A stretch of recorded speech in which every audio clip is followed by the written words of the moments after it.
नमस्कार। आज हम बात करेंगे राजपाल यादव के केस के बारे में, तो इस वीडियो को अंत तक जरूर देखें। राजपाल यादव का नाम सुनते ही, है ना, चेहरे पर एक मुस्कान आ जाती है। उनकी कमाल की कॉमेडी, उनके यादगार रोल्स। लेकिन आज हम उनकी रियल लाइफ नहीं, बल्कि रियल लाइफ की एक ऐसी कहानी पर बात करेंगे जो बिल्कुल भी मजेदार नहीं है।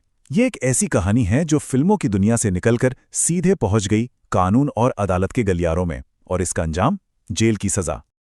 तो सवाल ये उठता है कि आखिर हुआ क्या? मतलब इतना बड़ा, इतना पॉपुलर एक्टर जेल में क्यों है? देखिए, ये कोई एक दो दिन की बात नहीं है। इसके पीछे ना 10 साल से भी ज्यादा लंबी एक कानूनी लड़ाई छिपी हुई है। तो चलिए इस पूरे मामले की जड़ तक चलते हैं और समझते हैं कि ये सब शुरू कहां से हुआ।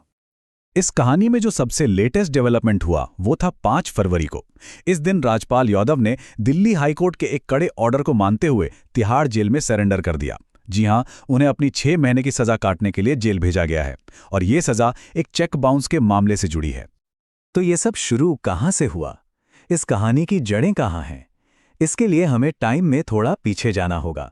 आज से कई साल पहले, साल 2010 में।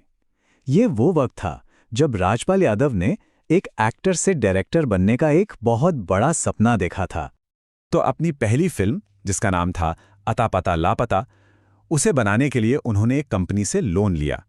कंपनी का नाम था मुरली प्रोजेक्ट प्राइवेट लिमिटेड, और लोन की रकम थी पूरे 5 करोड़ रुपए। और बस यहीं से आप कह सकते हैं कि उन मुश्किलों का सिलसिला शुरू हो गया जो आज उन्हें इस मोड़ पर ले आया है। अब देखिए, असली दिक्कत शुरू हुई जब लोन चुकाने की बारी आई। कंपनी का कहना है कि राजपाल यादव ना तो टाइम पर कर्ज चुका पाए, और ऊपर से जो चेक उन्होंने पेमेंट के लिए दिए वो भी बाउंस हो गए। और आपको तो पता ही है, जैसे ही चेक बाउंस होता है, मामला सिर्फ पैसों के लेन देन का नहीं रहता, ये सीधा एक क्रिमिनल केस बन जाता है। तो बस मामला कोर्ट पहुंच गया, और जब ये केस अदालत में गया ना, तो ये कोई छोटी मोटी सुनवाई बनकर नहीं रह गया। अरे ये तो एक बहुत लंबी और उलझी हुई कानूनी लड़ाई में तब्दील हो गया। एक ऐसी लड़ाई जो सालों साल चलती रही। जरा इस केस की टाइमलाइन पर नजर डालिए। 2010 में लोन लिया गया, फिर केस चलता रहा, और 8 साल बाद 2018 में ट्रायल कोर्ट ने उन्हें दोषी करार दे दिया। बात यही नहीं रुकी। अगले ही साल 2019 में सेशंस कोर्ट ने भी इस फैसले को सही ठहराया, और फिर कई अपीलों के बाद आखिरकार 2024 में दिल्ली हाईकोर्ट ने भी उनकी आखिरी अपील खारिज कर दी। मतलब सारी उम्मीदें खत्म। वैसे इस पूरी लीगल लड़ाई के बीच में एक मोड़ ऐसा भी आया था जब कोर्ट ने उन्हें एक मौका दिया। हुआ ये कि जब राजपाल यादव ने पैसे लौटाने का वादा किया, तो उनकी सजा पर कुछ टाइम के लिए रोक लगा दी गई। एक तरह से एक चांस दिया गया था, लेकिन वो वादा कभी पूरा ही नहीं हो पाया। और बात सिर्फ उन 5 करोड़ की नहीं थी, मामला इससे कहीं ज्यादा बड़ा था। हाईकोर्ट ने अपने ऑर्डर में यह भी साफ साफ कहा कि इस केस से जुड़े 7 और मामला में राजपाल यादव को अभी भी कुल मिलाकर 9 करोड़ रुपए चुकाने बाकी हैं।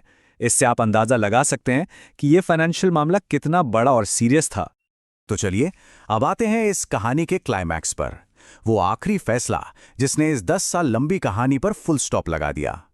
जब ये मामला आखिरी बार दिल्ली हाईकोर्ट पहुंचा, तो कोर्ट का रुख एकदम साफ था। फाइनल सुनवाई में राजपाल यादव के वकील ने कहा कि हम 50 लाख रुपए अभी चुकाने को तैयार हैं, बस बाकी पैसे के लिए 1 हफ्ते का और टाइम दे दीजिए। लेकिन जस्टिस स्वर्णकांता शर्मा की बेंच ने उनकी ये दलील मानने से साफ इनकार कर दिया। कोर्ट ने कहा, आपको पहले ही बहुत टाइम दिया जा चुका है, अब और कोई छूट नहीं मिलेगी। और पता है, कोर्ट का मैसेज बिल्कुल क्लियर था, और यही इस पूरे केस का निचोड़ है। कोर्ट ने कहा कि कानून का सम्मान करना सबसे जरूरी है। कोई भी इंसान, चाहे वो फिल्म इंडस्ट्री से हो या कहीं और से, उसे कोई स्पेशल छूट नहीं दी जा सकती। मतलब कानून सबके लिए बराबर है। और बस इसी के साथ दिल्ली हाईकोर्ट ने ट्रायल कोर्ट के फैसले पर अपनी आखिरी मोहर लगा दी। ऑर्डर दिया गया कि राजपाल यादव को अपनी 6 महीने की जेल की सजा काटनी ही पड़ेगी, हर हाल में।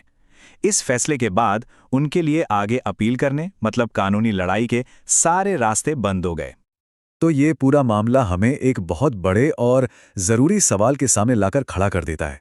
क्या ये फैसला इस बात का सबूत है, एक सिंबल है कि हमारे देश के कानून की नज़र में सब बराबर हैं, चाहे कोई बहुत बड़ा सेलिब्रिटी हो या कोई आम इंसान?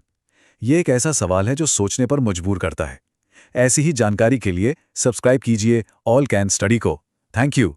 चलिए अब अगले वीडियो में मिलते हैं।